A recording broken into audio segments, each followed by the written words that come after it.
Good afternoon. Welcome to the Betsy and Walter Stern Conference Center here at Hudson Institute. I'm Dan McKibrigan, Vice President for Government Relations at Hudson, where our mission is to promote U.S. international leadership and global engagement for a secure, free, and prosperous future. We develop policy solutions by thinking about the future outside the limitations of conventional thinking. We are delighted to welcome Dr. Kurt Campbell to Hudson as the latest guest in our bipartisan speaker series, Dialogues on American Foreign Policy and World Affairs, with Hudson Institute's Ravenel B. Curry III Chair, Walter Russell Mead. Today's discussion is part of an ongoing series of dialogues we've held here at Hudson the last few years. The series brings together leading foreign policy experts from both parties to discuss international affairs and the security challenges facing the United States now and in the coming years. Videos and transcripts of past discussions are on the Hudson website, and if you get a chance to look, I think you find just as much agreement as disagreement among participants on some of the major foreign policy challenges facing the United States. Dr. Campbell, who is currently Chairman and CEO of the Asia Group, served in several senior government positions, including Assistant Secretary of State for East Asian and Pacific Affairs during the Obama administration, and Deputy Assistant Secretary of Defense for Asia and the Pacific. He also served as a U.S. Navy Reserve Officer on surface ships, the Joint Staff, and in the Chief of Naval Operations Strategic Advisory Unit. Recently, Dr. Campbell co-authored a foreign affairs essay entitled Competition Without Catastrophe, How America Can Both Challenge and Coexist with China, with a former National Security Advisor to Vice President Biden, Jake Sullivan, who I should also note is an alum of this series. And in 2016, Dr. Campbell authored the book, The Pivot, The Future of American Statecraft in Asia. He will, of course, be speaking with my Hudson colleague, Walter Russell Mead, who pens a must-read weekly Global View column in the Wall Street Journal on U.S. foreign policy. Please give a warm welcome to Dr. Campbell as I turn things over to Walter. Kurt, thank you so much for coming. And again, just to reiterate, this is a place where we really are interested in many different points of view, find points of conflict, points of consensus, points of enlightenment, which is sometimes the most interesting. And I am not really here to do a typical press got you kind of interview. This is a conversation. And really what we're interested in is finding out what you think. Great, thank you. So I had a list of questions, but in the green room beforehand we were talking, and I realized I should ask you about the coronavirus. Yeah. How serious is this coronavirus, and what kind of threat does it pose, and how do we tell whether it's going to be a super event or just a passing? Mm-hmm. Great. Well, Walter, thank you very much, and thanks to the folks here at Hudson. It's just, I haven't been here in a while, just lovely facilities, and really appreciate, they have really cool refrigerator in there, any possible drink that you would want. So appreciate the opportunity to be here. I think, so as a firm that focuses most of our attention outward on Asia, we have been struggling with and engaging on the coronavirus now at an in-depth level for a couple of months.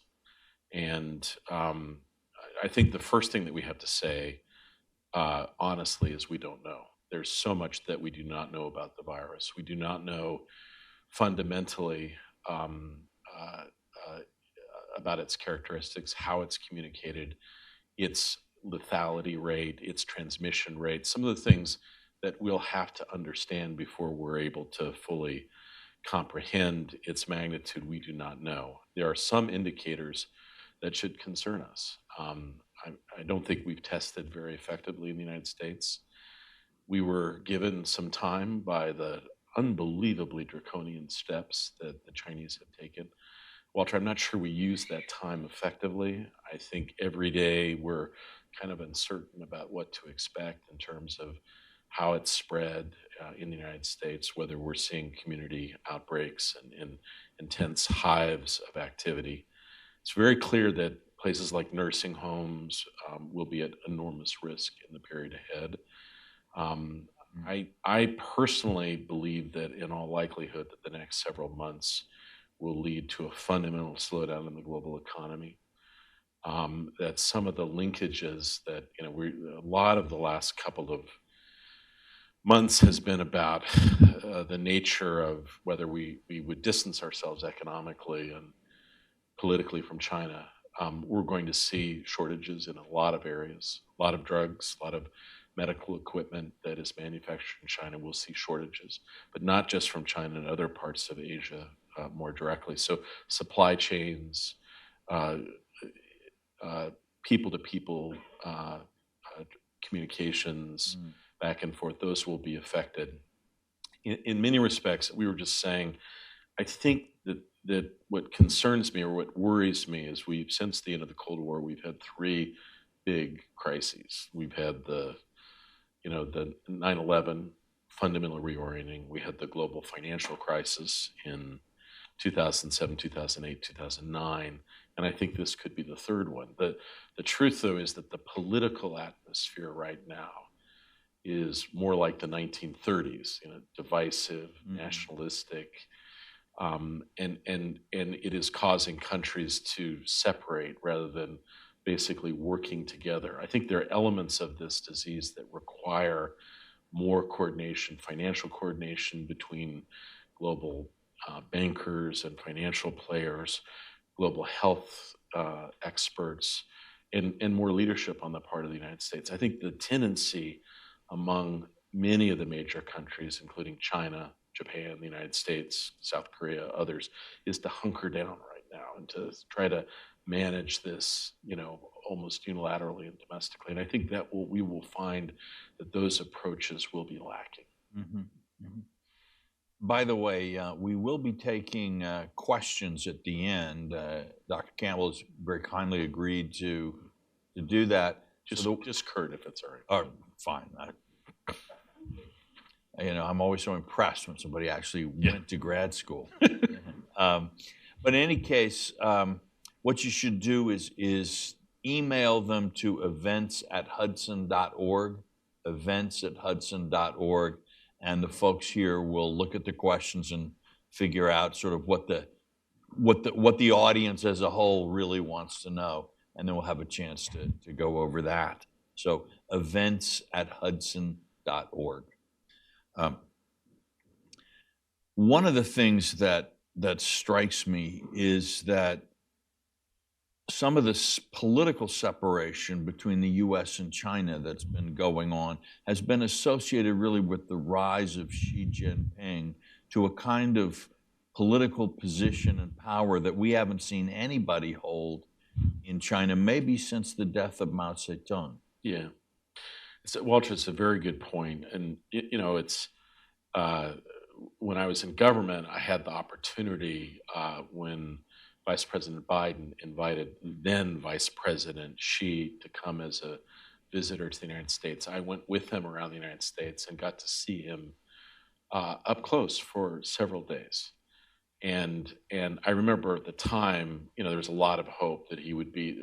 We tend to project on Chinese leaders, at least in the last 20 or 30 years, that they're going to be open-minded, leaning to what are they going to do for market reforms. And I remember, struck by several things. We had, at that time, the two leaders of China, Hu Jintao and Wen Jiabao, were both elderly and both had health issues. And you could see it in the interactions with them. I was very struck by how dynamic and vital Xi Jinping was. He stayed up late. When we were at the hotel, he'd want to go to the bar for a couple of beers. He really felt it. Extraordinarily confident in his perspectives, very clear about what he believed, did not listen very much to some of his aides, was impatient. And you will notice it's not very common with Chinese friends to describe them. I mean, impatience is not a characteristic that you would normally attribute with a senior Chinese leader. A true believer, really believed in the Communist Party and the role that the Communist Party would play. Deeply interested in infrastructure, would focus a lot when we were at airports and things didn't work. Like, if you want to get a sense, like, go to an American airport in the winter in the Midwest, if you want to find, carousels that don't quite work appropriately. So he was very focused on infrastructure. But as well, when we had briefings on the economy, not as interested, not as focused, easily, sort of a little bit distracted, but also if you watch the interaction of the people around him, a real sense that this guy was going to be in charge. And so even from that early period, I think we got an indication. And if you look at what he has done, Walter, one of the great, two of the great achievements of China over the last 30 years, one is the unbelievable, remarkable economic and commercial performance, lifting people out of poverty, dramatic innovation and production capabilities. But also, since you mentioned Mao Zedong, the Chinese leadership has taken pains to create interweaving and overlapping institutions that require leaders to consult, right? To working groups and leading groups and infrastructures within the Standing Committee and the Politburo. And essentially what President Xi has done is disassembled all of those over the period of just several years, just remarkably. And so almost every major decision in China is taken by him. And that is a major. Now, I think if you'd go back and ask Chinese interlocutors, would you prefer that? They would say no.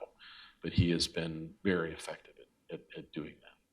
Do you think this is an aberration that China is on this long term, this kind of liberalizing, opening path that we hoped it would take, and that Xi Jinping, for various reasons, has temporarily reversed the movement? Or do you think that this represents the real potential that China, for a very long time, could move in this more authoritarian path? I would probably say that those two extremes mask more complex realities. I think a better way to describe it is I'm more confident talking about it in its external behavior than I am about how the domestic society will evolve. I do believe that no matter who rules China, as China's power grow, there will be a greater tendency to believe, like, we matter. Let's think about tributary kind of relationships and rebuilding the kind of respect and sorts of relationship China had with smaller states for most of time, right?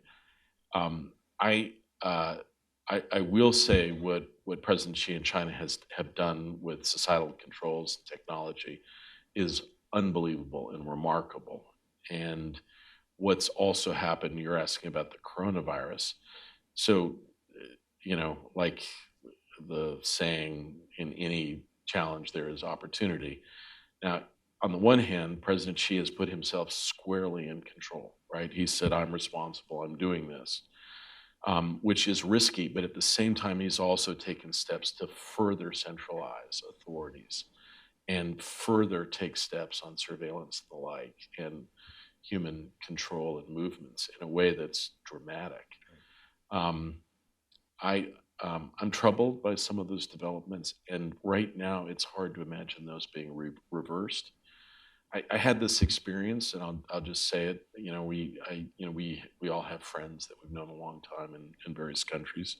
I have a particular friend that I've known for about 40 years in China, and we were having a walk outside, a couple of months ago, and I asked him a couple of questions, and he said, "Kurt, I can't talk about those issues anymore. We can't venture into those areas." And so much of the intelligentsia and the people that we normally interact with, their lives have changed fundamentally in terms of the kind of research and thinking they can do.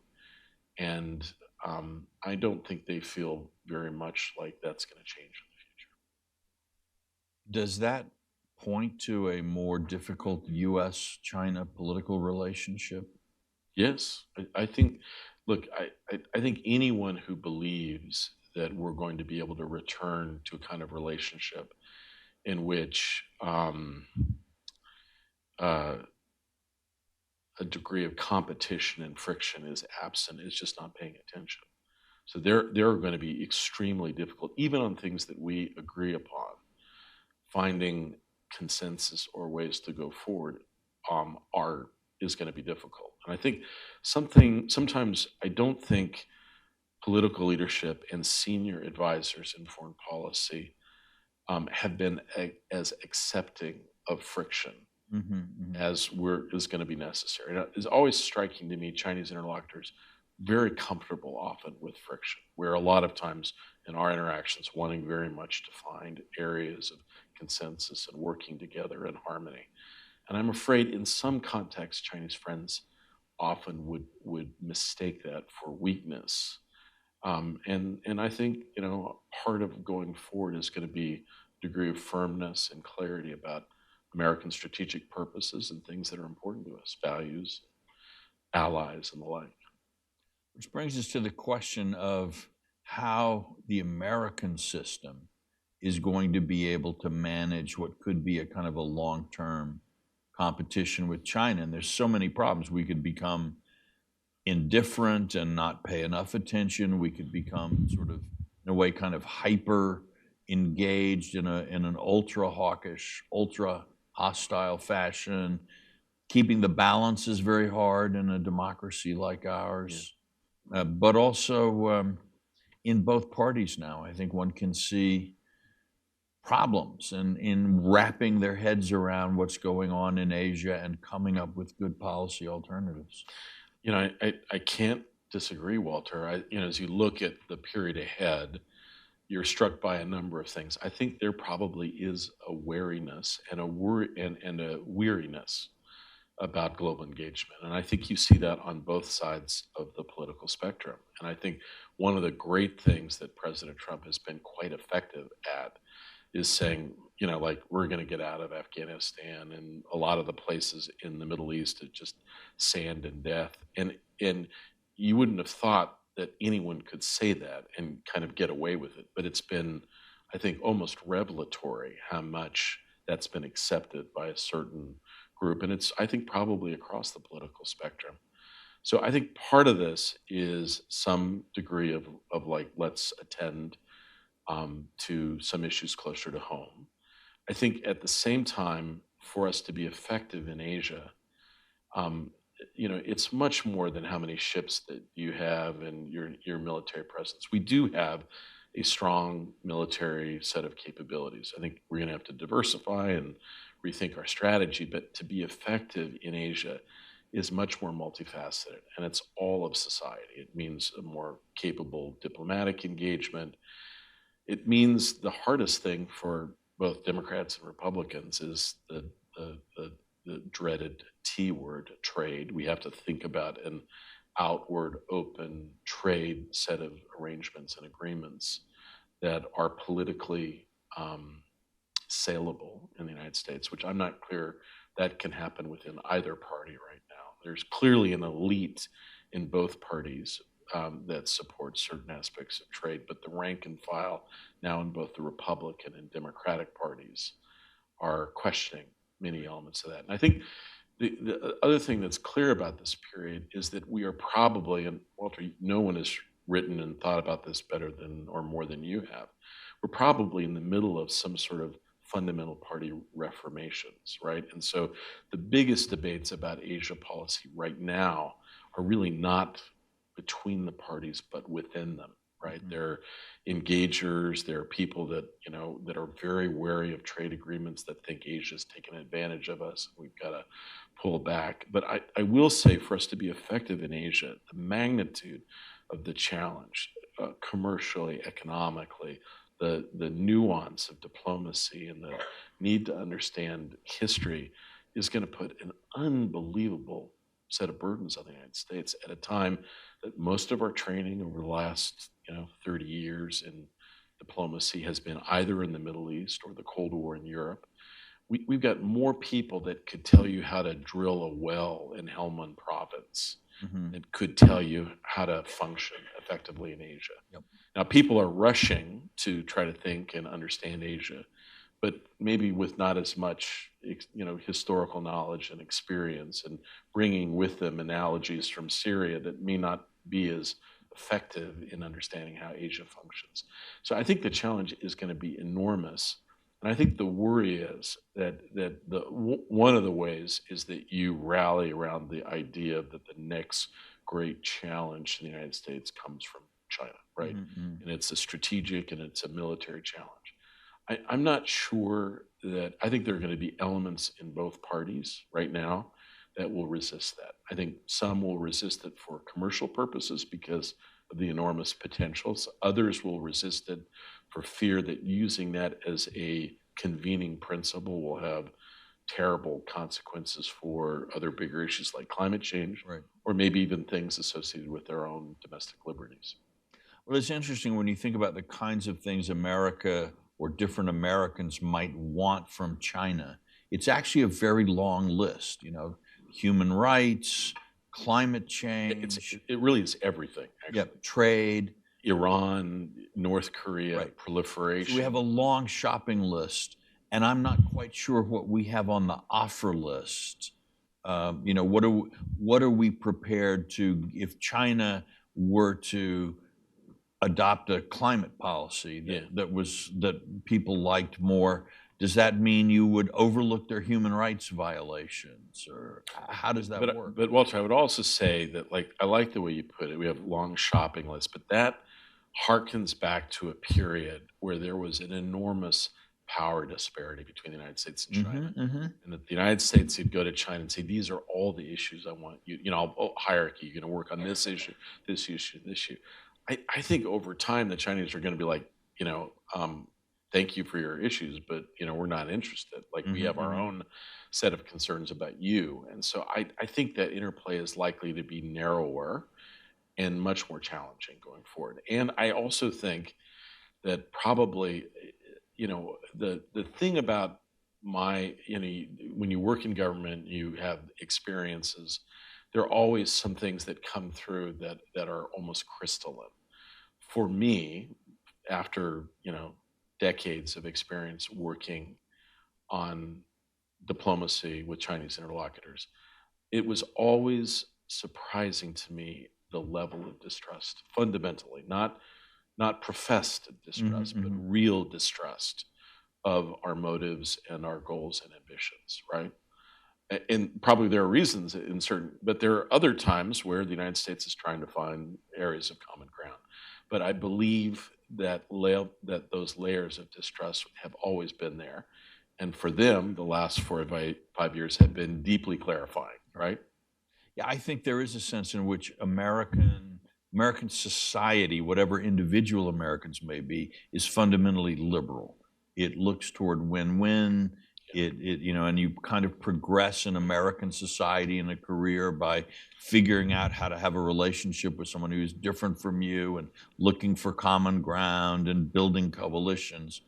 But in, I think, maybe Russia and China, culture may be more realist in some ways, that there's less of a confidence that there is a win-win solution or that people function that way. Kennan used, this was Kennan's construct for why U.S. negotiators were having such a hard time with the Russians. He said, basically, the problem is not that these people are communist, it is that they are Russian, and they approach the world in a very different way.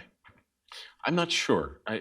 It's an interesting theory. It's hard to measure. I actually think that communist training in ideology is frankly more important than we realize, and the correlation of forces and winners and losers is actually something that is common. I tend to disagree with too many comparisons between Russia and China, and try not to basically put them in the same basket because they are so different. But at the same time, I find that most discussions with Chinese interlocutors come down to very complex negotiations where there's almost an instantaneous, search on both sides for leverage. Right? If President Trump is reelected, what do you think American policy in Asia would look like in a second Trump term? Well, I respectfully, I don't, I'm not sure there is such a thing as Trump policy. Because because what is most important is to be able, on a moment's notice, to make a decision based on whatever you feel like. And so policy is in some ways removes your maneuver room, and you want to be able to, at a moment's notice, do whatever you need to do with North Korea. And so you don't really want those encumbering policy positions or papers. And you don't want to be predictable. I think that's probably right. And so I would say my larger worry, I believe that the traditional Republican establishment, sort of these guys are like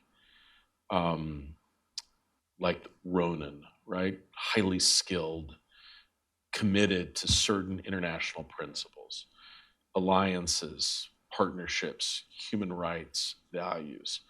And I think a group of people have worked unbelievably effectively behind the scenes to position the president in a number of ways, to basically not abandon our allies, to not, to try to find some arenas of common pursuit.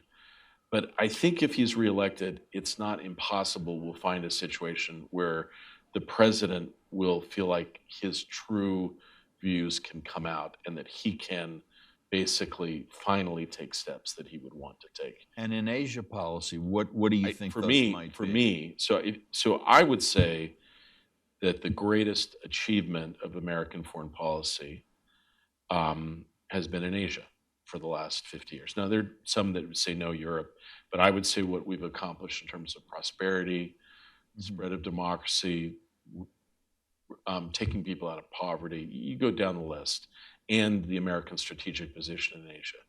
If you look carefully at sort of what the president has said and what he, the ads he's taken out of newspapers and what he's tweeted over a 40-year period, he has a very different view of Asia. And he would basically argue that most of these countries have taken advantage of the United States, and that that our alliances are burdensome, and that we need much tougher trade arrangements and the like. And so my concern would be that we're going to have very difficult host nation support negotiations with both Japan and South Korea. And the positions that we've taken, at least publicly, put these democratic states and the leaders of them in a very difficult set of positions. And I think for the president, it might be win-win. If it's, yes, we're going to pay these exorbitant rates, great. But if not, we're going to pull our forces out. And he's threatened about it and talked about it. I don't think these are idle threats. I think that is where he really believes he is. And I think, he might want to try some stuff with North Korea. I think the big mystery, the interesting thing really, Walter, is on China. And on the one hand, he has a deeply abiding respect for President Xi, but probably for the wrong reasons, because he's extraordinarily effective autocrat, right? Mm-hmm. How he treats press and his political adversaries, and for remarkable economic performance and stuff. I think he envies some of that. But at the same time, the real deep state in the US government is not these guys at the CDC who are, whatever about, saying, Mr. President, we should do this differently. There is a very substantial effort now in the US government that really believes that China is the next threat. Yep. And I think they are wary of the president. They're uncertain where he really aligns. Like, is he going to back Taiwan? Occasionally when the president just speaks and he starts talking about Hong Kong, sounds a little bit more like a Chinese leader than an American one. So I think they are wary of that, but that group at the National Security Council and the intelligence agency, the Department of Defense, has grown stronger over time. And so I'm not really sure how that will play out, but I do believe some of our alliances will be under greater stress and strain. And here, you've really got to hand it, the the leader that has really figured out how to manage the unpredictability of President Trump has been Prime Minister Abe, very effectively managing that. Well, I should ask you a question that would be of interest maybe to some people around here. What advice would you have for a new American ambassador to Japan? What would you suggest that he say and do? So look, guys, the truth is there are a number of elements that President Trump have brought that I am very impressed by. So what I really like is deep personal engagement with the leaders. I've been struck with the president, all the presidents that I've worked with, Republican and Democrat, like you'd get maybe an hour meeting and maybe a quick lunch, and maybe a call occasionally. You'd be thankful. You'd thank your White House overseers for the blessed opportunity, right? Mm-hmm. And the president has these long, leisurely engagements with the leaders, and it's deeply important to show these leaders respect. And it's not just Abe, it's many leaders, mostly in Asia, less in Europe. Yeah. But I think I would like very much to see whoever's elected, if there's, there will be I hope a president at some point that will follow President Trump. My expectation will be the fourth or fifth term. I don't know. My expectation will be that we're going to have a much deeper engaged diplomacy with Asia. One of the things that almost all, I talked to my friend Mike Green, and we would compare notes. We would always get nervous right before big visits of American leaders to Asia because there are these long flights and, brutal time changes. And invariably, as you'd be in these meetings and you'd be preparing and you'd be working for months in advance, you'd sit in these meetings in the White House, and then a White House advisor would say, look, we're going to advise the president, we should cancel this because of X or Y, there's going to be this vote. And you'd have to really take a breath and try to restrain yourself from leaping across the table and saying, you can't do this, it'll undermine everything we've heard, and kind of calmly explain. And usually, the judgment about going would prevail. Walter, we just do not really understand what's going to be required. A much more intense diplomacy, much greater focus. And the administration has done some really important stuff on infrastructure. I commend them on that. If I were the ambassador to Japan, I would try. To be honest, I would try to continue about everything else that's been started. So the U.S.-Japan relationship is in a better place today than probably at any other period of the last 30 years. And so I would just basically say, keep it going. Japan is a critical ally. I'd like to see more educational exchange, more people-to-people, more diet members, all of that stuff. But overall, at a strategic level of alignment, India, Japan, Australia, Vietnam, these are countries that we are in closer alignment with, working more carefully with. We've talked a little bit about some of the views of President Trump that might complicate a second Trump term. I look at Asia sometimes and I do wonder, as we were talking before, this looks like a hard problem for a lot of Democrats to work with compared to, say, the Cold War. Not that I'm suggesting we're in Cold War II, but in Europe, you were talking about, by and large, a coalition of democracies. You were talking about building institutions. You were using human rights and other things as core tools, and that was an easy set of alliances. Eleanor Roosevelt could sign on to that approach, although she had her qualms. Asia, when you look at a coalition that's going to include, yes, Australia, Japan, but Vietnam, and you have to think about Thailand and Myanmar and other countries, Philippines. How does the Democratic Party prepare itself or carry out the kind of long-term sustained engagement in Asia that may force people to do some uncomfortable things? So Walter, it's a very good question. And, you see very general sort of bromide-like statements about we're going to work with our allies and American values are important and we want American economic engagement, but not use of the word trade.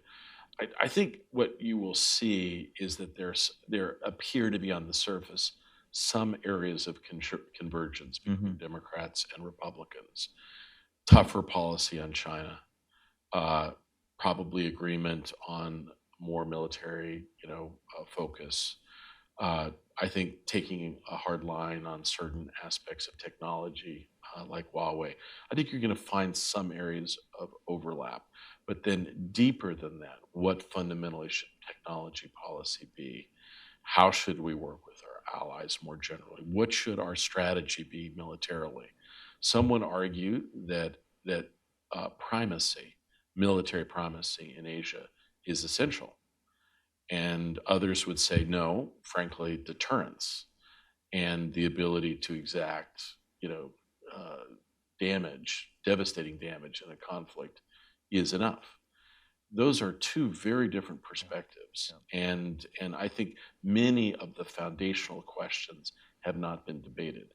But largely, it's because our politics are so disoriented. Like, these are third and fourth order questions because mostly people are struggling with what's the role of the free press, what's the nature of healthcare, some basic issues that are more central to how Democrats think about themselves. Yeah. So to some degree, yes, I think in both parties, a lot of Americans are tired of the world and would like to think less about it and think more about the U.S. Or think it's not so much that they're tired of the world, but they're tired of certain thinking about like Afghanistan and Syria and Iraq.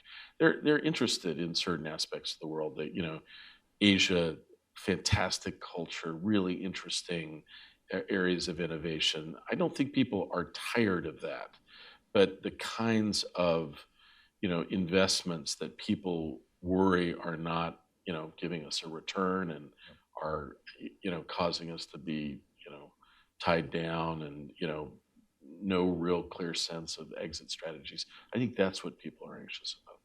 In a few minutes, I'm going to open this to questions from the floor through our email moderators.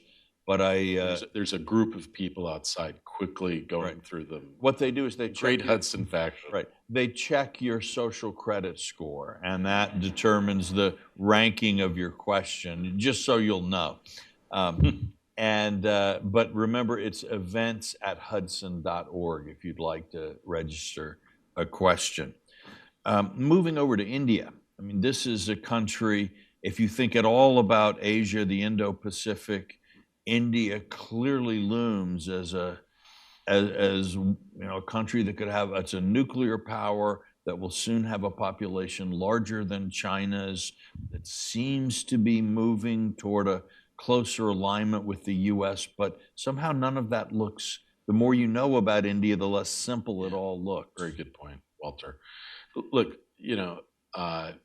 first of all, I do not think there's a relationship that's more important for the United States to invest in over the course of the next 10 to 15 years than India.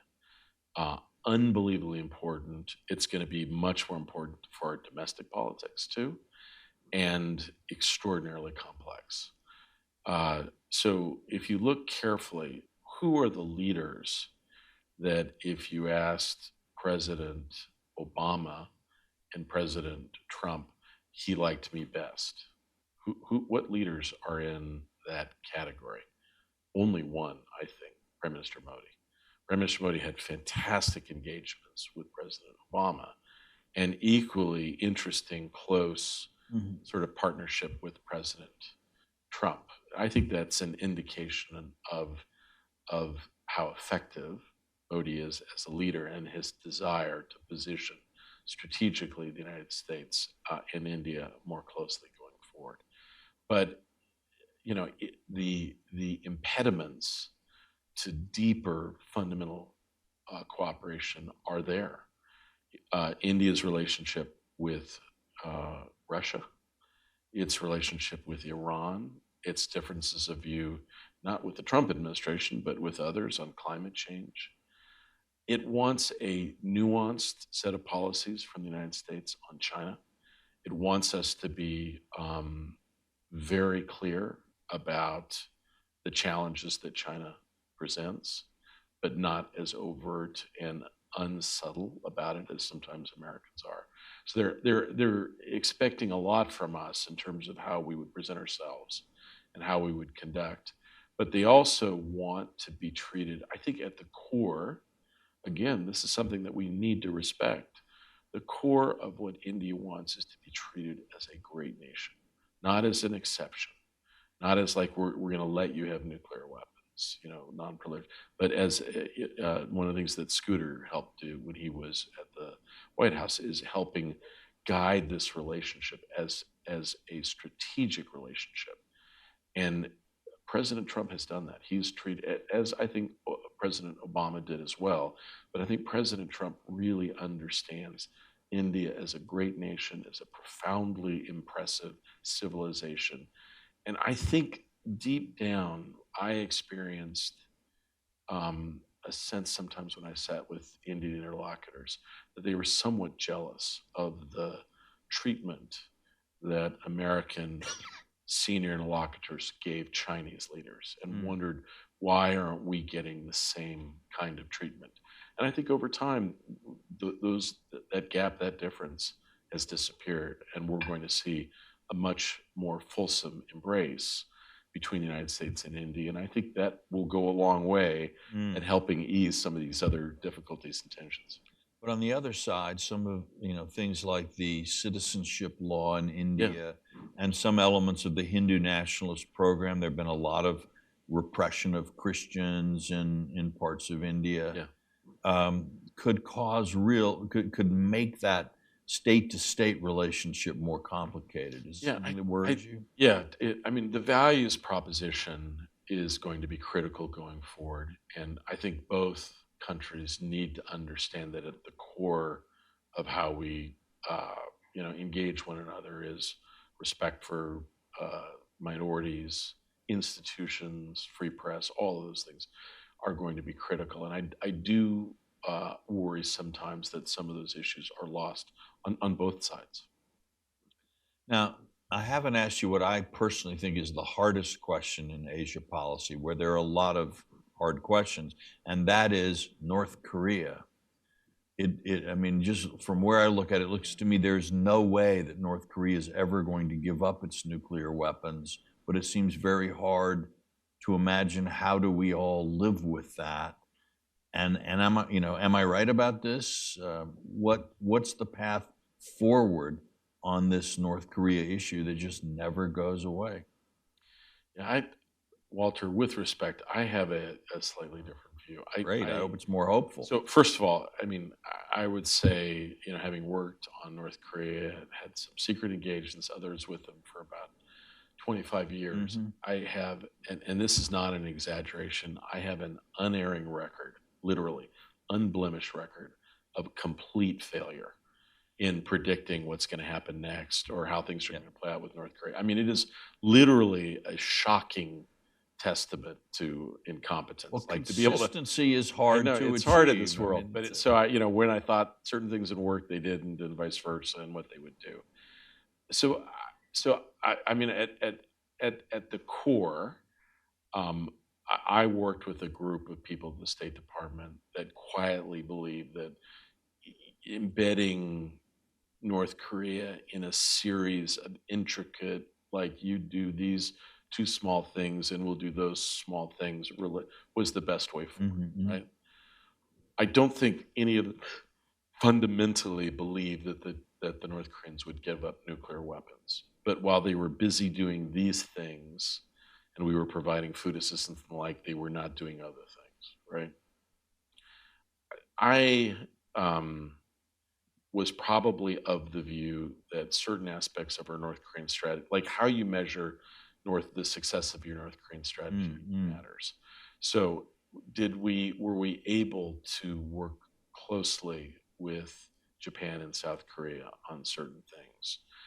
Did we, close down certain elements of sanctions on North Korea? Did we limit certain aspects of their engagement globally? All those answers, I would say, generally yes. But ultimately, North Korea has been able to develop nuclear capabilities and delivery mechanisms that are considered to be threatening more generally. Now, how profoundly threatening they are, and whether that ultimately leads to a profoundly different kind of relationship, whether has North Korea established a deterrent relationship with the United States?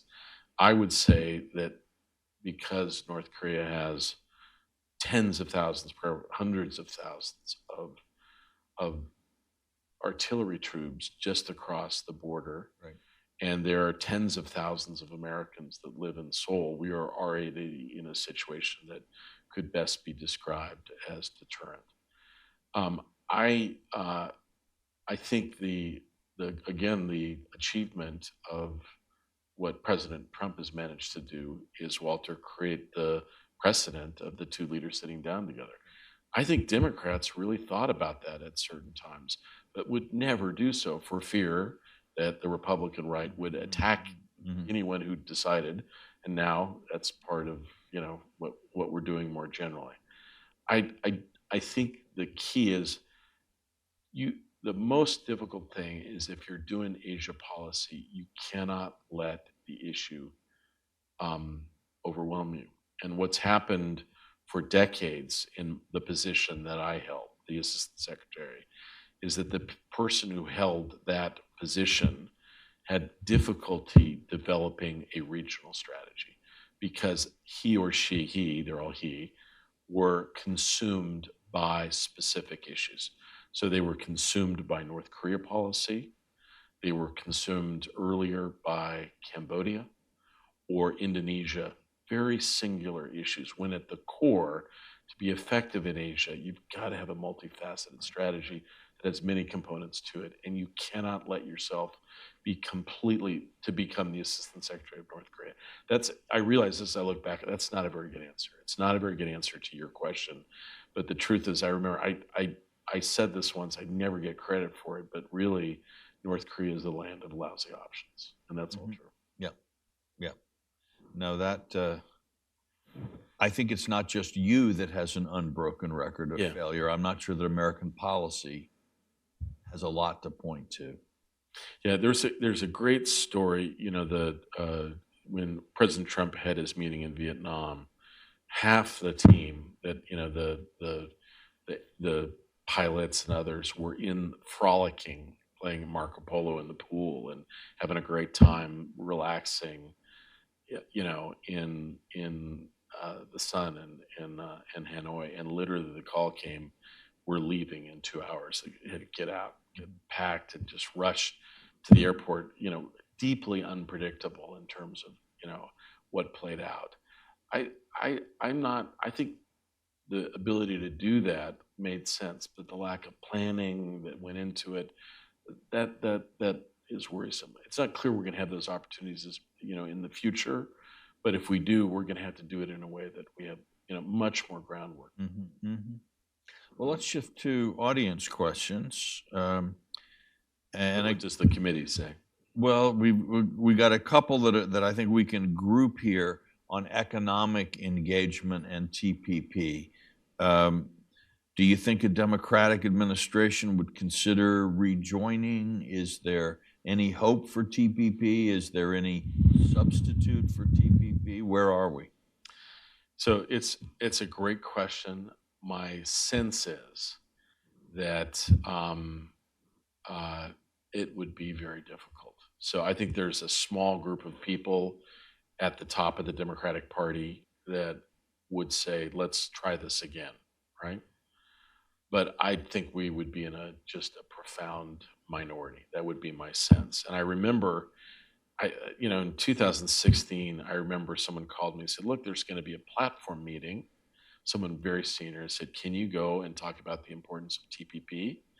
And I thought, God, what an honor. What a great thing to do. And I go there, and as I'm walking in the room, people are yelling and screaming, and I'm thinking, what are they yelling and screaming about? And I realize it's me. And literally someone threw a shoe.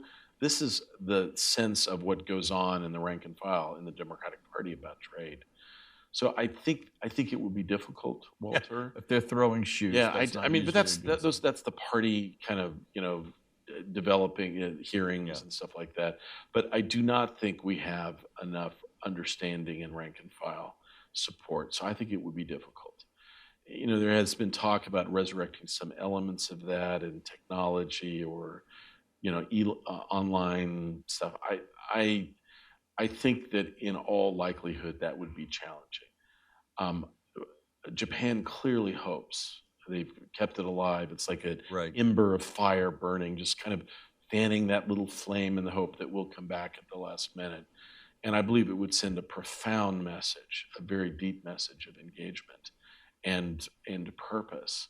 But I think it would be hard politically. And I think many political leaders on the Democratic Party side would say no. But again, this is something where I think that whoever, if the next president, taking clear steps and not, calculating and in the wind and stuff. We could have had TPP if we'd moved earlier and not waited to the very last. What do you think the U.S. and the free world can and should do to stop China's Muslim persecution and collective incarceration? Well, first, I will say I do believe some of the statements that Secretary Pompeo has made. He's been courageous. He's spoken clearly about these issues. He's tried. The key will be, Walter, is that it can't be seen as simply an element of American counter strategy. It has to be part of a larger. So the fact that we talk about it here, but not in other places, is problematic. So like the contrast between China and Saudi Arabia could not be clearer. So I worry a little bit about that. Ultimately, for it to be effective, it has to be taken up by a larger group of nations. And it has to be a subject of dialogue with Chinese interlocutors. And it has to include states from the Middle East who have been remarkably reluctant to comment on this in any way or in any fashion. That's problematic. It's problematic. Here's a question saying that with the coronavirus outbreak, there's been some criticism inside China of Xi Jinping and of certainly the early responses and maybe some of the others. Is Xi Jinping in trouble because of this? Do you think there could be political consequences in China of the epidemic? So there have been some areas of speculation that the economic performance for the first quarter will be down dramatically. Already the figures from the fourth quarter are worrisome, and there are likely to be major consequences in China. So those are derivative, Walter, of the coronavirus set of circumstances. But right now, we see no real sign of political opposition to Xi Jinping. There are some that say, no, there are people that he's got to maneuver within the standing committee. I don't personally see any signs of that. I think he is a person clearly in control. However, in China, the risk is always when you're completely in control that you're responsible. Sort of a letter to Vice President Pence. So he is taken the mantle on that I've got this, and this. I'm going to grind this down no matter what. I do think the global economic consequences of the coronavirus are probably deeper and more profound than we realize. And our steps to date, like the fact that the Fed took these steps this morning, I think probably necessary, but at the same time, that is not going to cover up for inadequate, public health response. And if you were, so I, said nice things, if you were going to write a playbook about how not to manage this crisis to date, probably the Trump administration has followed it pretty carefully. Do you think that the information that we're getting from China about the coronavirus is reasonably accurate or dead on accurate, or do you think we Well, I just think don't the know? truth is we don't know, but it's troubling our initial steps on both sides. The you would want much more scientific exchange, not just with the WHO, but with American scientists. And a lot of those exchanges have been restricted. Right. And so the true answer is we do not know. And I'm not sure the Chinese know either. But clearly secrecy in an attempt to block certain kinds of information from being presented to the United States. And I'm afraid indicating that the worst is over. I do not think we know that is the case in China. Mhm. I think sending people back to work too early in situations where there's a lot of community interaction, I think that's problematic. And that's what we're seeing in China. And I think that could be rushed and we could see a second wave. And so there's this constant discussion about have we reached peak and on the downslope, and I don't think we know. We're just Right. we don't have enough information. And I suppose it would be if there were a second wave and it was seen that somehow the government had made the call that created the second wave, that would be a damaging Yeah. thing. As a main architect of what people call the pivot to Asia, which changed its name a number of times. People hate that name. I know I've never quite understood why, but they do. Visceral. How do you compare what Obama did and what Trump is doing in Asia, China, and what are the key aspects that you are most unsatisfied with how Trump's handling China? So I got to. This is a funny story. So the bitter fights over, like, when you're in government, you cannot believe how much time you spend on really these little petty fights, and then you leave it and you're like, God, what was I doing? But the positioning. So Clinton and our team, we like the word pivot, and I think President Obama and his team, or the people around, like the term rebalance. And I actually think rebalance is probably I think it suggests a more careful apportion of your attentions and time. I think the way we had thought about the world was like a basketball player that could move his foot. You'd have one stable foot, but would kind of move between regions more generally. But most of the time in government, when you roll out a major policy, 99 times out of 100, you present it, it fails and disappears, and you're trying to point people to it, and they don't even know what you're talking about. Mm-hmm. The one time that you do something and it's huge, then usually the things that you did not anticipate or didn't think of in advance. So when we thought of this concept of the pivot, it took off. And then the things that we did not think more carefully about, Walter, like explaining the whole goal is to work with Europeans on Asia more, not to leave Europe. And that, I've got to blame myself for not being as. They have, I think, overlearned that lesson. Yeah, but I don't think that presentation of it, the diploma, was very effective. But the critique I would say is I think much of what we tried to lay out was aspirational.